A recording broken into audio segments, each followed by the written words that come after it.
The critically acclaimed director of Pan's Labyrinth and Hellboy, Guillermo del Toro, is hard at work on his next project with a team of artists, writers, and designers who understand his dark sensibilities and dedication to sophisticated horror. Like you pimp your monster up.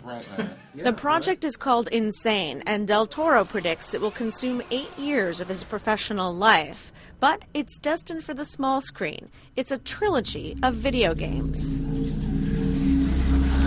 The game itself is being kept tightly under wraps for now, but for del Toro, it's exactly what he wants to be working on. There is no doubt. I don't need numbers. I don't need any proof.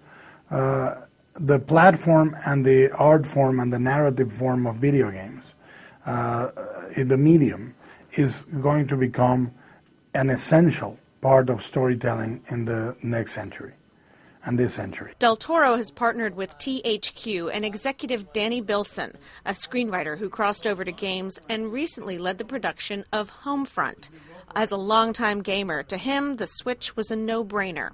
You know, we'd rather be in it than watching it. It's escapist entertainment, and it's a deeper escape to be in it and to control it and to engage with it. It's sort of the next level of fantasy. I think a lot of that is what drew me to it. LAPD, drop the weapon! Hey, you think I'm some kind of nut job? Writer-directors aren't the only Hollywood types to see creative opportunity in games. LA Noire features Aaron Stanton, who's a supporting actor in Mad Men. And action.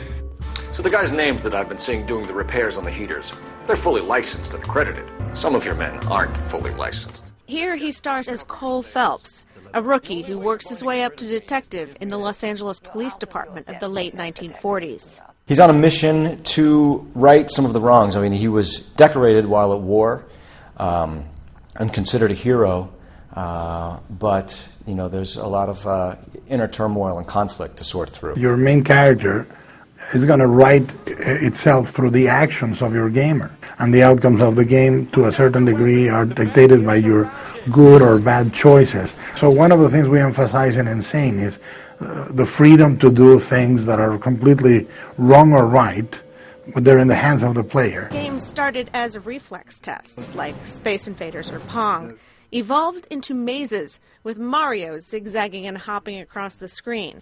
Now there are characters and plot to draw players in. That's the advantage that games have as a medium, and I think that authors who come up with an idea for a game and want to script it and want to make it like a Hollywood movie have to come up with several alternative endings, and they have to give the player the opportunity to make mistakes and go down a path they don't like. That adds a lot of replayability to the game. It makes it a much, much more robust experience for the gamer. Game executives hope that means more sales, more gamers who otherwise wouldn't be interested in the classic first-person shooter, and ultimately, a better bottom line.